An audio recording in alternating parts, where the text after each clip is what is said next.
Good morning छात्रों, मैं आपका व्यवसायिक शिक्षक दीपक सिंह। जैसा कि कल हमने आपको एक पेपर पिन का बताया था बिजनेस, और उसके बाद व्यवसायिक शिक्षा ये आपका कक्षा 12 का मैं फिर दिखा दे रहा हूँ। कक्षा 12 में मैं उद्यमता का विकास, मतलब आप उद्यमता क्या, आपके अंदर का उद्यम। आप जिला DIC करके मैंने एक डाला है वीडियो, DIC सामान्य आधारित विषय में, तो आप उसमें डिस्ट्रिक्ट उद्योग इंडस्ट्री सेंटर, तो जिला उद्योग कार्यालय आपका यहाँ पर है, गाजीपुर में भी है, हर जगह रहता है, हर डिस्ट्रिक्ट में रहता है।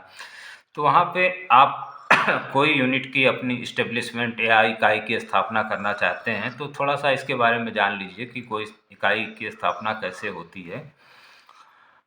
जैसा कि GV बैटरी साहब से पूछा गया, मतलब एक तो उद्यम स्थापित करने हेतु वैधानिक आवश्यकताएं एवं विधि, तो अक्सर पूछ लेता है कि व्यवसाय से का स्वरूप क्या है और इसको प्रारंभ करने में अपने आप विचार बताइए।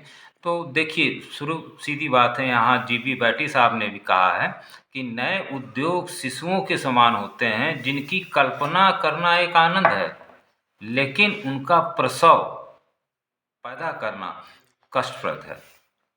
तो नया व्यवसाय जितना सोचना अच्छा लगता है, उसमें आने वाली कठिनाइयाँ जो हैं उतनी ही कष्टप्रद भी होती हैं। तो व्यवसाय का स्वरूप यही होता है। और स्वामित्व पे आइए, इकाई की स्थापना करने के लिए व्यवसाय को आप समझ गए, और आप उसी हिसाब से अपना पेपर पिन, मैंने पिछले वीडियो में एग्जांपल दिया है, आप कुछ भी चुन सकते हैं। आप इलेक्ट्रॉनिक्स के छात्र हैं, रेडियो टीवी मान लीजिए इलेक्ट्रॉनिक्स, तो उसमें आप LED बल्ब भी बना सकते हैं। अब रह गई बात व्यावसायिक स्वामित्व का अर्थ से आप क्या समझते हैं। तो मतलब देखिए, व्यावसायिक और स्वामित्व, धंधा आपका व्यवसाय और उसका स्वामित्व, ये अपने आप में ही परिभाषा यहीं पर क्लियर हो जा रही है कि भाई व्यवसाय में स्वामित्व एक आदमी का होगा, या पार्टनरशिप में होगा, या कंपनी बनेगी, या कुछ और होगा। देखिए नीचे, तो व्यक्तिगत स्वामित्व के स्वरूप जो है सार्वजनिक होगा या व्यक्तिगत होगा, या तो आपका अपना होगा या फिर सार्वजनिक होगा। दो ही तरह के, दो प्रकार का होता है। और स्वामित्व आपका या तो सरकार के हिसाब होगा या तो आपका होगा। तो व्यक्तिगत स्वामित्व भी आप देखें तो 5 प्रकार के होते हैं। जो है, आप संयुक्त हिंदू परिवार का व्यवसाय है, एकल स्वामित्व वाला, साझेदारी में आपने 2 आदमी मिलके कर लिए, सहकारी संस्थाओं द्वारा संयुक्त पूंजी कंपनी बना लिए। तो इस तरह से आप बना सकते हैं 5 प्रकार से व्यक्तिगत। अब एकाकी व्यापार क्या है? एकाकी व्यापार सबसे पुराना स्वरूप है आपका, और जब ये मानव स्टार्ट हुआ था तब से मानव सभ्यता के साथ एकाकी व्यापार आपका चलता आ रहा है, और इसमें अकेला आदमी होता है। एकाकी व्यवसाय की विशेषताएं यही है कि एकल स्वामित्व का आदमी, मतलब इसमें एक ही आदमी रहता है। जैसे आप घर में अगरबत्ती बना रहे हैं, या आप गाँव में भड़का बना रहे हैं, तो ये छोटी सी इकाई आप स्थापित कर लिए, आप खुद ही बना रहे हैं, खुद ही बेच रहे हैं, तो ये कुटीर उद्योग जैसा, तो अकेले यह कम पूंजी में लगाकर शुरू भी कर दिया किया जा सकता है। सबसे प्राचीन व्यापार भी है ये। अब इसी प्रकार से साझेदारी क्या है? तो साझेदारी में जो है आपका एकाकी व्यापार में समस्या के निवारण हेतु मार्केटिंग वगैरह में साझेदारी का जन्म हो गया। चलो भाई, 2 लोग मिलके करेंगे, 2 या 2 से अधिक मिलके काम करने को साझेदारी व्यवसाय कहेंगे। अब इसके बाद इसकी विशेषता क्या होगी? साझेदारी में 2 या 2 से अधिक व्यक्ति हो जाएंगे, एक मार्केटिंग देखेगा, एक प्रोडक्शन देखेगा, और प्रत्येक साझेदार संस्था का एजेंट अथवा नियोक्ता भी होता है। प्रत्येक सदस्य का दायित्व असीमित होता है। सभी मालिक हैं साझेदारी में, 1 2 हों या 4 हों। केवल व्यक्ति ही साझेदार हो सकता है, फर्म अथवा संस्था नहीं। याद रखिएगा हमेशा, आदमी ही साझेदार हो सकता है, कोई फर्म अथवा संस्था नहीं। भारतीय साझेदारी अधिनियम 1932 ये की धारा 4 के अनुसार साझेदारी से तात्पर्य उन व्यक्तियों के बीच के संबंध से है जिन्होंने किसी ऐसे कारोबार से उपार्जित लाभ को आपस में बांटने का ठहराव किया है जिसे उन सब के द्वारा या उन सब की ओर से कार्य करते हुए उनमें से किसी एक व्यक्ति द्वारा चलाया जाता है। ये भारतीय साझेदारी अधिनियम है, आप स्क्रीनशॉट ले भी सकते हैं। और उसके बाद अगले पेज में बहुत छोटा कुछ है ये जो है इसके अंदर जो इम्पोर्टेंट है संयुक्त पूंजी कंपनी की सहकारी स्वामित्व, सहकारी कोऑपरेटिव ओनरशिप, सहकारिता का मूल मंत्र आप जानते ही हैं, हम सबके लिए और सब एक के लिए, हम सबके लिए और सब एक के लिए। तो व्यवसायिक संगठन का ये अनूठा संगठन है। व्यवसाय का उद्देश्य इसका समाज की सेवा करना। सहकारी संगठनों का मूल उद्देश्य है अपने सदस्यों की अधिकतम सेवा करते हुए लाभ कमाना। और आप इसमें आप देखे होंगे सहकारी संगठन स्वेच्छा से भी बनाया गया संगठन होता है और सहकारी संगठन में सबका मताधिकार समान होता है। मतलब जो सरकारी नौकरी कर रहे हैं तो उनको सहकारिता से आप खाद भी लेते हैं, तमाम तरह की चीज़ की सहकारी संगठन आप खाद पानी के बीच किसानों में देख लीजिए तो आपको मिल जाएगा। सहकारी संगठन का एक लोकतांत्रिक प्रबंध है। सहकार इसका उद्देश्य सदस्यों को सेवा करना है। सहकारी अब संयुक्त पूंजी वाली कंपनी में इसमें अंशधारी के रूप में होते हैं, तो एक ही स्वामित्व वाली समस्याओं को दूर करने का साझेदारी का जब ज़्यादा प्रादुर्भाव हुआ, साझेदारी की समस्याओं को कम करने के लिए व्यवसाय की बढ़ती आवश्यकताओं को पूरी करने के लिए संयुक्त पूंजी कंपनी का जो है खड़ी हुई। इसमें कई लोग अपना अंश धारण करते हैं। कोई जैसे कि 100 रुपए की कंपनी है तो कोई 10 रुपए देता है, कोई 50 रुपए देता है, कोई 30 रुपए देता है, कोई 20 रुपए देता है। उसी हिसाब से वो कंपनी के मालिक भी होते हैं और कंपनी का मुख्य उद्देश्य क्या है तो वही लाभ कमाना है। ईस्ट इंडिया कंपनी से लेके आज की कंपनी भी देख लीजिए तो सबका उद्देश्य क्या है, लाभ ही कमाना ना है। कंपनी के अंशधारी जो हैं, आप मान लीजिए कंपनी का 10% आप लिए हुए हैं, शेयर लिए हुए हैं या उसके अंदर पैसा लगाए हुए हैं तो आप उसके 10% प्रॉफिट और नुकसान के आप भागीदारी रहेंगे। कंपनी में अंशधारी होते हैं। सदस्यों द्वारा क्रय किए गए अंशों सीमित भी होता है कि आप 50% से ज़्यादा अंश इसका नहीं खरीद सकते। और इसका विशेषता ये होती है कि कंपनी एक कृत्रिम व्यक्ति है, मतलब कंपनी पूरी ऐसा नहीं है कि कोई एक आदमी, ये पूरा एक व्यक्ति के समान है और एक विधि और विधान द्वारा यह निर्मित की जाती है। कंपनी के सदस्यों का पृथक अस्तित्व होता है, कोई ज़रूरी नहीं कि आदमी उसी काम को करता, वो अपनी पूँजी लगा के अपना एक अस्तित्व अलग बनाए रहे। तो ये सब चीज़ें हैं। कंपनी एक नागरिक नहीं है, इसको आप कंपनी को कभी नागरिक मत कहिएगा। कभी-कभी एक-एक नंबर के सवाल में टिक मारने में आता है, तो कंपनी नागरिक नहीं है।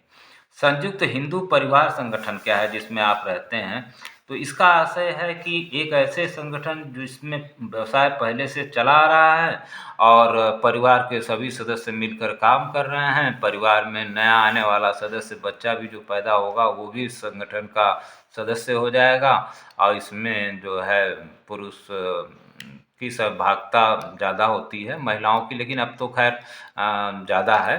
नए व्यवसाय के लिए आपकी कानूनी औपचारिकताएं भी आ गई हैं, तो संयुक्त हिंदू परिवार के को पंजीयन की आवश्यकता नहीं होती। देखिए ये एक बहुत बड़ी खास बात है कि हिंदू परिवार के संगठन को पंजीयन की आवश्यकता नहीं होता। परिवार के प्रत्येक सदस्य का दायित्व उसकी संपत्ति पर अधिकार पर तक सीमित होता है, जैसे आपका खेत है। और यह हिंदू परिवार संगठन लॉ के नियमानुसार, अलग से आपका मुस्लिम लॉ है तो हिंदू परिवार संगठन लॉ के नियमानुसार यह शासित होता है। परिवार का कोई भी सदस्यकर्ता ना तो पिछला हिसाब मांग सकता है और ना ही लाभ हानि का हिसाब मांग सकता है। तो इस तरह से आपका करीब 5 आपके हुए। और रजिस्ट्रेशन, रजिस्ट्रेशन का मतलब क्या होता है, तो जब भी किसी फर्म या कंपनी संस्था रजिस्ट्रार के सामने लिखवा कर दिया जाता है उसे कंपनी का रजिस्ट्रेशन कहते हैं। बहुत आराम है। तो दो ही व्यापार हैं जिसमें रजिस्ट्रेशन की आवश्यकता नहीं होती। अगर आप गांव में अगरबत्ती बना रहे हैं तो एक आक ही व्यापार है आपका, तो इसका अभी रजिस्ट्रेशन नहीं है। अभी कई लाख रुपए तक अब तो नियम बना हुआ है, इसका रजिस्ट्रेशन की आवश्यकता आपको अभी नहीं है। करंट समय में करीब 5 लाख 4 लाख तक आप आराम से टर्नओवर के ऊपर है आपका, 10 लाख तक का शायद है। तो इसी प्रकार संस्था का साझेदारी संस्था का रजिस्ट्रेशन करना भी अनिवार्य नहीं है। तो साझेदारी संस्था का भी रजिस्ट्रेशन करना अनिवार्य नहीं है जब तक कि आपकी एक अच्छी पूंजी ना हो जाए। उसके बाद जब पूंजी हो जाती है तब किया जाता है। हिंदू संगठन का और एकाकी संगठन का रजिस्ट्रेशन की आवश्यकता नहीं होती। इसकी विधि क्या है? वही प्रार्थना पत्र दीजिए, आप फर्म का नाम बताइए, मुख्य कार्यालय आपका कहाँ है, और जो है रजिस्ट्रेशन के लिए आप जो है कोई भी फर्म नाम बना लीजिए, और प्रवेश तिथि है, साझेदार की है, और स्थायी पता है, फर्म की अवधि कब है, आप कब से जोड़ रहे हैं, रजिस्ट्रार के पास भरकर जमा कर सकते हैं। प्रार्थना पत्र पर हस्ताक्षर अगर रजिस्ट्रार हैं तो होना चाहिए, और या उनके जो अधिकृत, अगर मान लीजिए कोई बॉम्बे से आपको 10 रुपया दिया है तो उसका कोई एजेंट यहाँ पर, उसका दस्तखत होना चाहिए। हस्ताक्षर मतलब पूरा होना चाहिए प्रार्थना पत्र पर। और प्रतिबंध नाम, फर्म का नाम बरतने में यह सावधानी रखिए आप कि परोक्ष या अपरोक्ष रूप से यह नाम सहकारी संरक्षण का आभास कराता है, जैसे कि आप कोई चीज़ का सेवा कर रहे हैं। आइए आगे देखें हम। तो आवश्यक संसाधन मतलब इसेंशियल रिसोर्सेज क्या होते हैं, जो कि जैसे कि भूमि है, भवन है, मशीन है, पूंजी है, कच्चा माल है, श्रम है, बाजार है, ये सारे संसाधन हैं आपके व्यवसाय के। तो पूंजी किसी भी संगठन का सबसे महत्वपूर्ण तत्व है। पूंजी किसी व्यवसाय का एक तरह से कहिए रक्त है। तो पूंजी आपका हो गया, भूमि भवन हो गया, और कच्चा माल तो व्यवसाय के लिए सबसे ज़्यादा ज़रूरी है, क्योंकि आप व्यवसाय जहाँ भी खोलें, राइस मिल अगर आप गांव में खोलते हैं तो आपको धान वहीं मिल जाएगा। तो ऐसा होना चाहिए। श्रम के लिए आपको अच्छे मतलब स्किल्ड और लोगों को रखना चाहिए। बाज़ार के बारे में जानना चाहिए, क्योंकि निर्मित माल को उचित बाज़ार में ही बेचा जा सकता है। भूमि भवन तो खैर आपके पास हो भी सकता है, लेकिन कोशिश यही रहे कि जहाँ से आपकी बाज़ार पास हो, मशीन लगाने के पश्चात श्रमिकों को भी आने जाने की सुविधा हो। जैसे कि आजकल लोग स्कूल बना रहे हैं, तो वो भी एक उनका प्रोजेक्ट है, और लेकिन वो प्राइवेट स्कूल हैं तो वहाँ शिक्षा है, यहाँ हम पढ़ा रहे हैं व्यवसाय। तो व्यवसाय में आप अगरबत्ती भी हो सकती है, कुछ भी हो सकता है, आप राइस मिल भी बना लें, लेकिन श्रमिकों का भूमि भवन में ऐसा सब ध्यान रखना होगा आपको कि लोकेशन सही रहे। मशीन भी आपको उतनी ही अधिक उपयोगी हो, और उन्नतशील मशीनें लीजिए आप, जो भी अगर मशीन ले रहे हैं तो ये आपका टॉपिक हुआ। और विशिष्ट उत्पाद के जैसे work analysis relation of specific product. तो नए उत्पाद का अगर कोई आप बना रहे हैं, जैसे पेशेवर, डिजाइनर, ग्राहक, तो विशिष्ट उत्पाद से आपका मतलब यही है कि आज की डेट में युग तेज़ी से बदल रहा है, नए नए उत्पाद आ रहे हैं, और उनका बाज़ार पहले लोग वेबसाइट नहीं जानते थे, अब वेबसाइट जान रहे हैं, ऐप बन रहा है। तो ये भी एक इलेक्ट्रॉनिक उत्पाद है, और इसी तरह से आपका बाज़ार में भी बहुत कंपटीशन हुआ है, तो तरह तरह के तमाम तरह के आटा भी पैक करके आने शुरू हो गए हैं, और दुकान भी कंपटीशन बढ़ गया है। तो इन पर आपको ध्यान देना होगा। और अब आइए एक एक नंबर के सवाल को देख लेते हैं। व्यक्तिगत स्वामित्व का स्वरूप क्या होगा भाई? तो एकल होगा। 4 नंबर अगर इस तरह से 1 नंबर में दिया गया। नए उद्यम शिशुओं के समान होते हैं, जिनका कल्पना एक आनंद है, प्रसव कष्टप्रद है। किसने कहा था साहब? ये गलत दिया हुआ है। ये जीबी टेलर का अभी मैंने बताया भी था आपको यहाँ पे। जीबी बैटी ने, देखिए यहाँ पे, नए उद्यम शिशुओं के समान होते हैं, तो ये जीबी बैटी साहब ने कहा था। और एकाकी व्यापार में 2 समस्याएं हैं। वित्त की समस्या सवाल ही नहीं उठता, ये समस्या एकाकी व्यापार में आप कोई समस्या नहीं है, 1000 से भी शुरू कर सकते हैं। मैनेजमेंट की समस्या नहीं, मैनेजमेंट का कोई मतलब नहीं है, आप जितना बनाइए भर का उतना बेचाइए, तो इनमें से कोई नहीं होगा। रजिस्ट्रेशन के प्रार्थना पत्र में सूचनाएं होती हैं, भाई सभी बहुत होंगी, फर्म का नाम होगा, फर्म की अवधि होगी, फर्म का कार्यालय होगा। व्यवसाय के लिए आवश्यक संसाधन क्या हैं? देखिए, भूमि भी है, पूंजी भी है, श्रम भी है, सब चीज़ें रहेंगी व्यवसाय के लिए। व्यवसाय स्वामित्व से आपका क्या आश्चर्य है? इसमें आपका क्वेश्चन वही बनेगा, दो तरह के होते हैं, सार्वजनिक पब्लिक मतलब, और एक आपका पर्सनल। सार्वजनिक सरकार का जैसे आप देख ही रहे हैं, और व्यवसायिक गांधी ग्राम उद्योग आप देख लीजिए, तो ये सब सार्वजनिक है। और व्यक्तिगत आपकी दुकान है, और व्यक्तिगत में 5 होते हैं, 5 का नाम लिखिए, 2 नंबर इसके विभिन्न रूप बताइए, तो ये 4 नंबर का सवाल होगा। 4 नंबर में लिख लिख के ले लीजिए, 4 नंबर एक पेज में। और मैं बार बार आपको कहता आ रहा हूँ कि काफ़ी साफ सुथरी और ब्लैक ब्लू से लिखिए, जैसे ये ब्लैक से लिखा है, ये ब्लू से आपने लिखा, हेडिंग ब्लैक से डाला, और अच्छे से जैसे लिखा है इसी तरह से लिख के हाशिया दोनों तरफ जरूर रखिए। और एक पेज में इतना लिख के थोड़ा जगह छोड़िए, ताकि शिक्षक को नंबर देने में, एक प्रश्न एक पेज में एक क्वेश्चन रहेगा, तो उसमें नंबर देने में उसको आसानी रहेगी। साझेदारी तथा अर्थ एवं विशेषताएं बताइए। बताइए भाई, साझेदारी का अर्थ आप जान ही रहे हैं, 2 लोग मिलके एक भैंस खरीद के काम कर सकते हैं।